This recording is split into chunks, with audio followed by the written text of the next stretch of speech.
हाँ सर, आप आज आए हैं बाढ़ प्रभावित क्षेत्रों का दौरा कर रहे हैं, कहाँ गए और क्या पाया? अभी मैं आज बाढ़ प्रभावित क्षेत्र में लोकसभा में अपने अभी उस पार शिवपुर विधानसभा में मैंने वहाँ पर रमैला, शिवदशा, चांदपुर और वो वहाँ पर बबनपुरवा, इतने जगहों का वहाँ दौरा किया और शेष जगह की जानकारी लिए जहाँ भी लोग गरीब बस्तियाँ बाढ़ प्रभावित हैं उनको राहत सामग्री जो माननीय मोदी जी की प्रेरणा से और योगी जी द्वारा, राज्य सरकार द्वारा है, उसे वितरण कराया, अपने हाथों से भी दिया और उसकी समीक्षा की।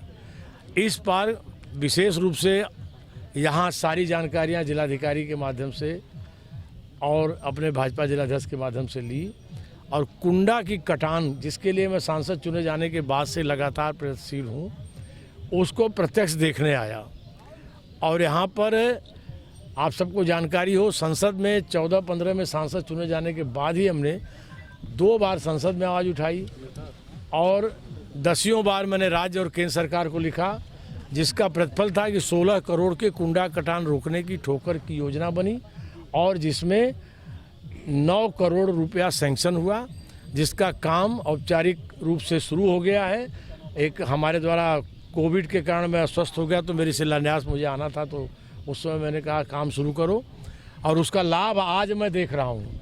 मैं यही जनता को आगाह करना चाहता हूँ, शेष तो डीएम साहब खुद भी बताएंगे कि उसका लाभ ये मिला कि 39 से वो बनने थे इसमें, ये 9 करोड़ जियो ट्यूब कटर 39 जियो ट्यूब कटर बनने थे, जिसमें 19 बन गए हैं, 20 अभी शेष हैं, ये 9 करोड़ के परियोजना से।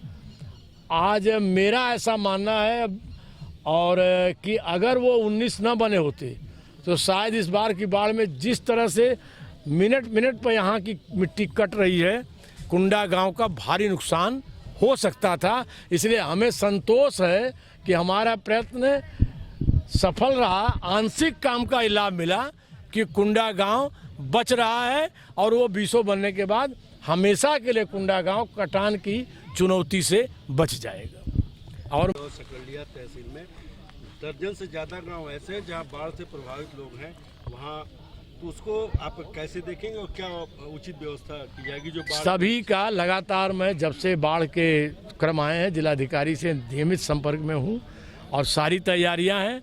मैं उस पार वितरण किया हूँ, इस बार भी सामग्रियां आई हुई हैं।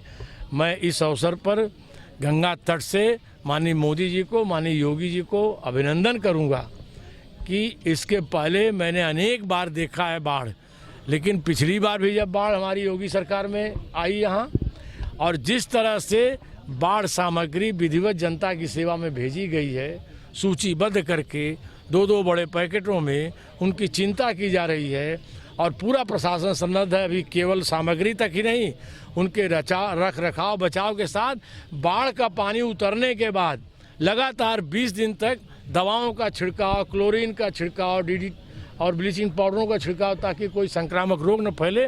हमारी योगी सरकार सजग है और निरंतर वाराणसी से, चंदौली से और इस प्रदेश देश से प्रेम रखने वाले मोदी जी मॉनिटर कर रहे हैं और हम सब स्वयं प्रशासन के माध्यम से बाढ़ के हर प्रभावित गांव के सब स्थितियों का जायजा ले रहे हैं। उसके बारे में जो आवश्यक कदम है सब उठाए जा रहे हैं। झारखंड में सरकार बड़ा अस्थिर दिख रही है, भाजपा की कुछ साजिश है या कुछ और लगातार आरोप लग रहा है?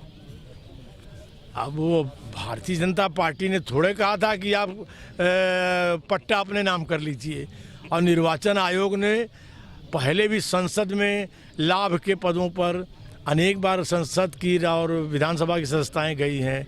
अनेक उदाहरण हैं, आपको याद होना चाहिए। एक बार रायबरेली में भी महोदया को लाभ के पद पर रहने के कारण इस्तीफा देना पड़ा था, दोबारा चुनाव लड़ना पड़ा था। तो लाभ का कोई भी काम करने पर भारत निर्वाचन आयोग अपने कदम उठाता है और देश के संविधान उसकी व्यवस्था है, उसमें भाजपा कहाँ से। मैं जनता से अपील भी करूँगा कि कटान के किनारे जिस तरह मिट्टी दरक रही है, वे लोग वहाँ जाने से अपनों को रोकें। दूसरा पॉलिटिकल सवाल लेते हैं। कांग्रेस में लगातार पलायन जारी है, गुलाम नबी आजाद का 64 अन्य नेताओं ने भी छोड़ दी कांग्रेस। किस तरह देखते हैं इसका घटनाक्रम?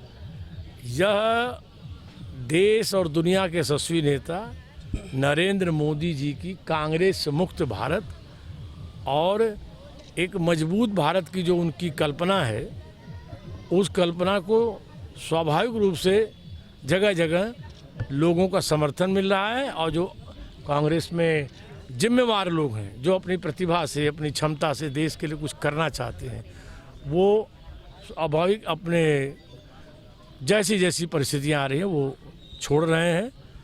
और निश्चित तौर से यह कांग्रेस को खुद आत्मचिंतन का गंभीर विषय है।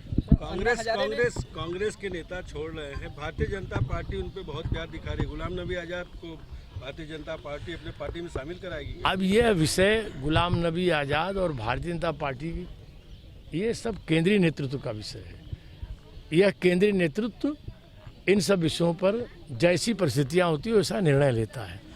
गुलाम नबी आज़ाद देश के एक अच्छे नेता हैं, ये मैं कह सकता हूँ। अन्ना हजारे ने एक पत्र लिखा है अरविंद केजरीवाल को, उनकी शराब नीति की आलोचना की है कि सत्ता के लिए आप भी वही करें जो अन्य सरकारों ने किया। किस तरह देखते हैं?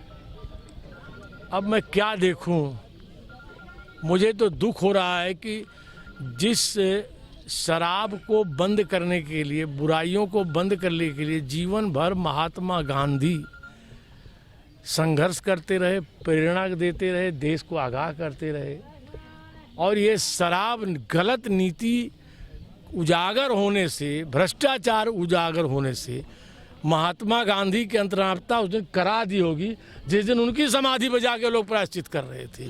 कोई देश का उद्देश्य रहता, कोई भलाई की बात रहती, शराब नीति की आलोचना हो रही है, इसके लिए लोग प्रायश्चित महात्मा गांधी की समाधि पर कर रहे हैं। तो ऐसे जो ये लोगों ने एक अच्छे जन आंदोलन को सत्ता की लालच में तबाह किया है, उसकी भावनाओं को नष्ट किया, दिल्ली की जनता उसको भविष्य में उनको उत्तर देगी। गीता देवी सर।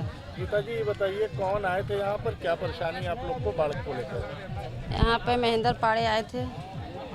हम लोग के यही परेशानी है कि गंगा का कटान, रोड चल गया, गंगा का कटान नहीं रुक रहा है। इसको रोकने के लिए हम लोग बोले हैं। क्या बोले हैं उन्होंने? क्या बोला? वो बोले हैं कि 4 महीना बाद आपके खेन बोल्डर गिर जाएगा।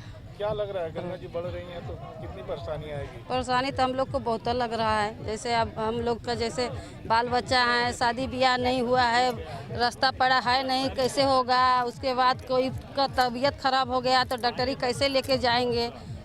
अब यही हम लोग को तो परेशानी है।